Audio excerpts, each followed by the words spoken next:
Hello guys, welcome back to my channel. Let's make a chicken cutlet today. It's a South Indian recipe and it's quite simple, but it does take a lot of steps. So I think it took me like an hour and 15 minutes to make it from scratch. So firstly, prep all your vegetables like so, and your spices. The next step is to get your mashed potato ready. Make sure that it's not a soggy mash, and you don't want it too fine anyway, so just almost kind of half mashed and half crushed. Once you've done that, get your pan on medium heat, add about a tablespoon of oil into it. I'm just using a vegetable oil here. So this step is just to get the chicken and all the spices mingling together. And also to cook off the ginger and garlic and the onions a little bit before we pop it into the fryer in a minute. So I'm just starting by sweating the minced ginger, garlic and onions until it loses most of its moisture and becomes soft. So this will probably take you a good 2 to 3 minutes. Make sure you season it well with salt and pepper.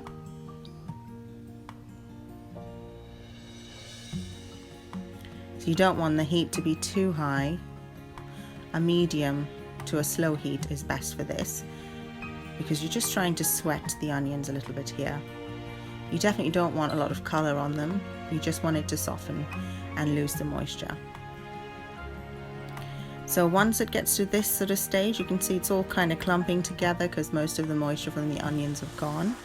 There's still not really any color on it, still nice and pink.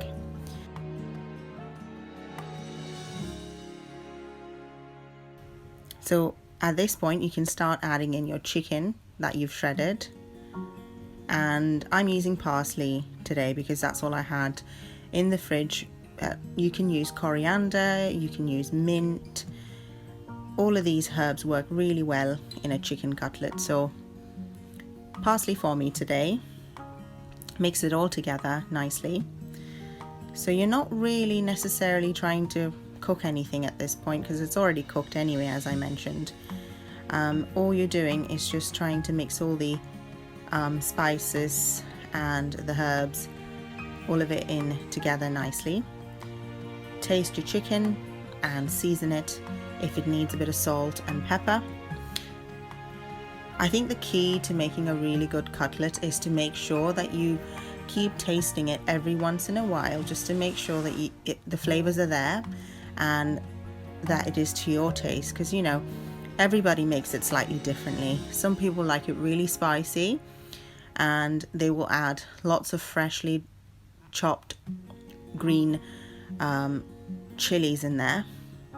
Sometimes they'll add a lot more pepper than I do, again depending on the type of heat that you like, and certainly, you know, some people don't like the idea of putting coriander, fresh coriander or parsley or mint in there. They'll miss that step. So again, you can kind of do this to your own liking, but just make sure that you taste your seasoning all the way along and it is to your taste.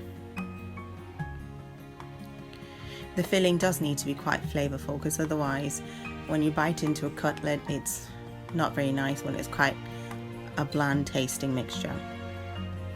So once you've done that and your chicken seasoned well, you can add in your spices. So all the quantities are in the description box. I'm adding quite a bit of hot chili powder and a little bit of turmeric and quite a bit of garam masala. The garam masala is actually what gives the chicken cutlet most of its aroma and flavor, so don't skimp out on that. And again, once you mix it all together and the spices and the chicken and everything have come together nicely, and you feel like you need a little bit more of a certain spice, don't hesitate to add it at that point. So I know throughout this process I did keep adding a little bit more garam masala because I felt it needed a bit more of a punch. And so the quantities that are in the description box kind of reflect that. So once it all comes together quite nicely, I'm adding a little bit of crushed dried curry leaves here, and the curry leaves just take it to another level. It just gives it a really nice aroma and a really lovely curry smell. So again, taste it, adjust it the way you like it.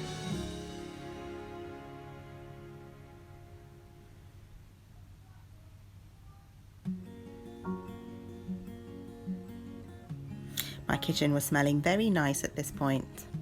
As you can see, there's me adding more garam masala because I felt it needed a bit more of a punch again. So I think I must have added about 2.5 teaspoons of garam masala in the end. So this is my final round of adding some more curry leaves.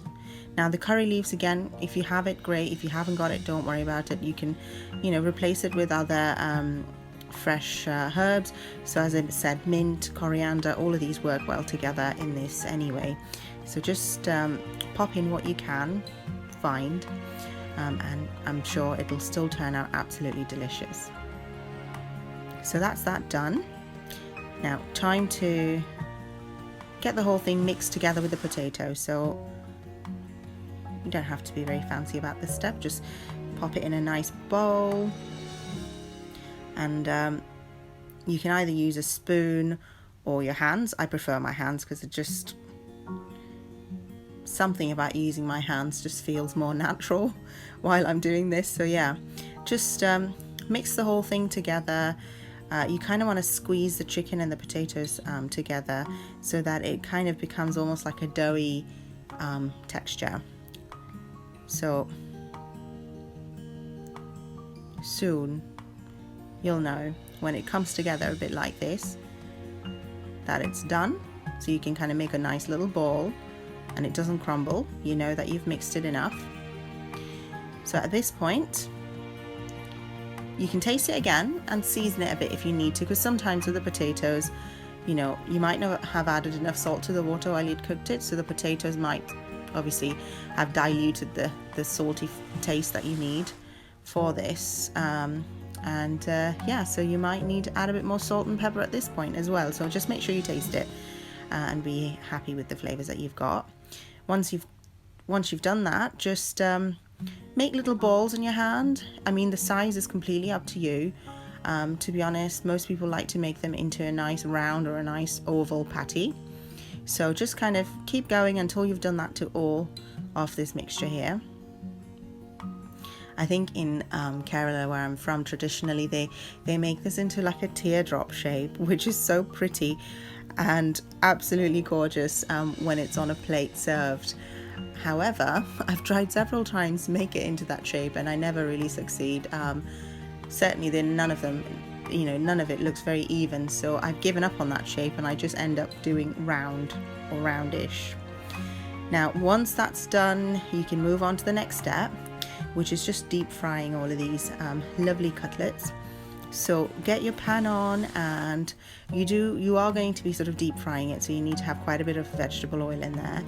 And then you have to first dip your patties into the egg white that you've whisked, and then dip them into the breadcrumbs that you've made and just pop them into the pan. Nice and simple. I've got a little blue towel on the side there that you could probably see.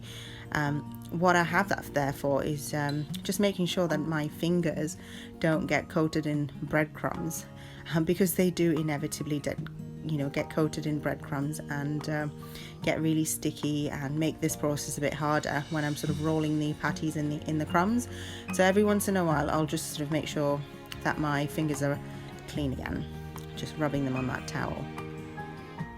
So this bit does take a bit of time, so you're probably going to see me do this for the next, I think it took me about 20 minutes to 30 minutes to kind of fry this all up. But the great thing is you don't need to do this in advance. You can just do this when you're ready to do the frying all at the same time, because as you can see, there's plenty of time to do both without needing for everything to be prepared in advance. And with cutlets, the best way to cook it is just before you're ready to serve anyway, because you do want the breadcrumbs and the coating to be nice and crispy and crunchy. and the insides to be nice and hot and fluffy and soft, and that way it tastes the best.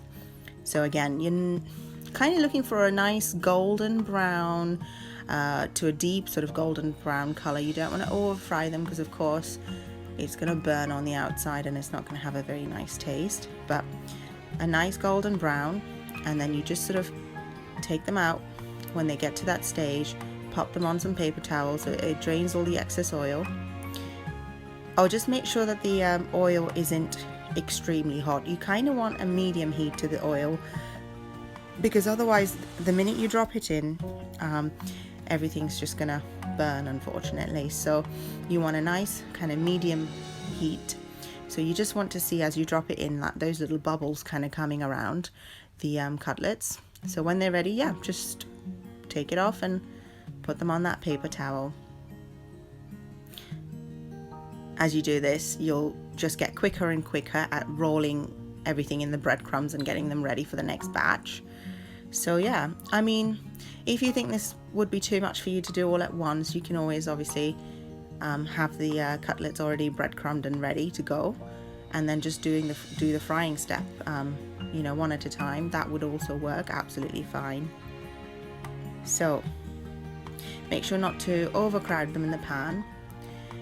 So the reason for that is if you do, you're gonna have some trouble trying to flip them over, and sometimes, you know, if you have ended up with and make sure that's slightly too wet, it can tend to crumble a little bit as well. So if they're overcrowded, again, that's just not going to help the situation at all. So make sure that you're leaving enough space in the pan between all the cutlets so you can handle them easily. I really hope you guys try this recipe, because it's definitely something that, you know, most people that have tried it when I've made it have absolutely loved. And everybody, as I said, has their own version of this, but this is the basics, and you can always twist it up a little bit and add the herbs and spices that you love the most into this to make it truly your own recipe. I love to serve mine usually with ketchup. It tastes so good with ketchup. It just reminds me of all the childhood days when I've had this at home made by my mum, or gone to a restaurant or a coffee shop and had this with my hot chai. So I hope you guys all enjoy this recipe, and I hope to be back soon with another one. Thank you.